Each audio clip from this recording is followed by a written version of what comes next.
Dreamscaper is a roguelite that was originally released in August of 2021 on both PC and Nintendo Switch, but recently came to the Xbox consoles this past February via Xbox Gamepass.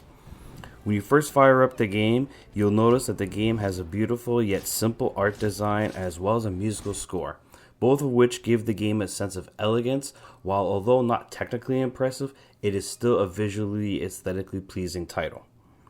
When you fire up the game for the first time, you will be presented with an optional tutorial. And although the tutorial is optional, I do recommend going through it as it does cover all the fundamentals of the game and how the mechanics are used. The best way to describe Dreamscaper is that it is similar to that of Hades, where during the game's night scenes is where you're sleeping and you do your runs. These runs go through the game's main 6 stages that you need to do in one go. You do, however, have the luxury of saving in between stages, which is always a good thing, especially when it comes to roguelike games and accessibility. When you're not sleeping and when you quote-unquote die, during the day you will roam and gain permanent upgrades as well as progress through the game's story.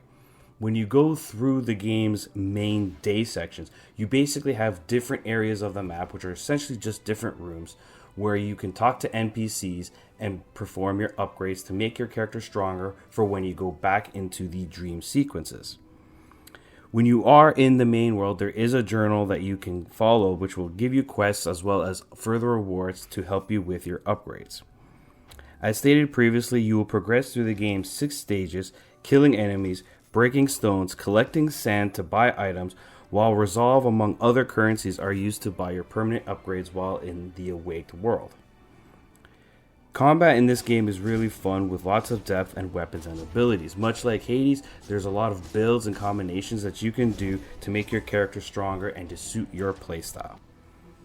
Then throughout the 6 worlds, there is a boss per each world, and each of the bosses are challenging and diverse, requiring different tactics to overcome regardless of which boss you are fighting.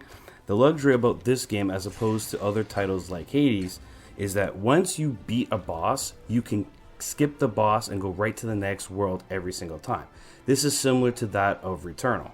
The luxury about this is while skipping the boss does make your playthrough faster and your runs quicker, you will be forfeiting the rewards of not beating the boss and going through the game as you should.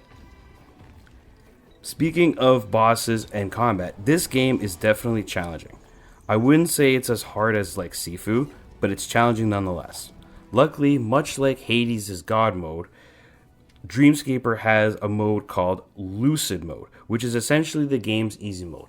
Upon death, you will gain a percentage of damage resistance. Your initial death will provide you with 20% damage resistance, and then it will increase in increments of 2% per death.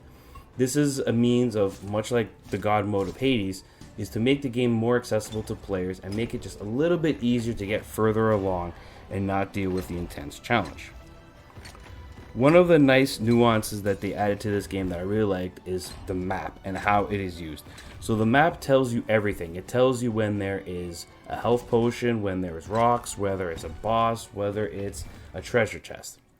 The map tells you everything. And one of the good things about this game that I really enjoyed was the fast travel system. At any given time, you have the push of a button, you can travel from one section to the map to the next, so long as you are not in combat. As I stated earlier in the video, when you are awake, you will go from room to room across different locations in the city and living your daily life. This is where you'll meet NPCs, you'll progress the story, as well as all your upgrades. One of the things to make note of when it comes to the upgrades themselves is that not only can you upgrade weapons, stats, and abilities, but you can also unlock new areas such as merchants and healing baths. These are things that, unlike other titles like Hades, which are just embedded into your progression, you actually have to unlock these rooms. So instead of going to a room and having combat after combat after combat, by unlocking these rooms, a room can just be a puzzle room, or it can just be a challenge room. This allows for gameplay variety and keeps the experience fresh as you go through run after run after run. Overall, I loved my time with Dreamscaper. Dreamscaper to me is what Hades was back in 2020. This is one of the best indie games that I've played and clearly one of the best indie games so far that I've played in 2022. Although its original release was in 2021, I personally never played it back then. I didn't even know about this game. So Game Pass, that's a win for you, because I would not have played this game if it wasn't for Game Pass. But I highly recommend it. Anyone who has access to Game Pass should definitely give this game a shot. If you're worried about the price of admission, know that it's worth every penny, as this game is without question fun, and is what I would compare it to is to Hades. Overall, this is a game I highly recommend for anyone. This is a game that is fun to play, not hard to get into, and is just highly addictive. I'm giving Dreamscaper a 9 out of 10. This is Veteran Gamer, and I hope to see you guys next time.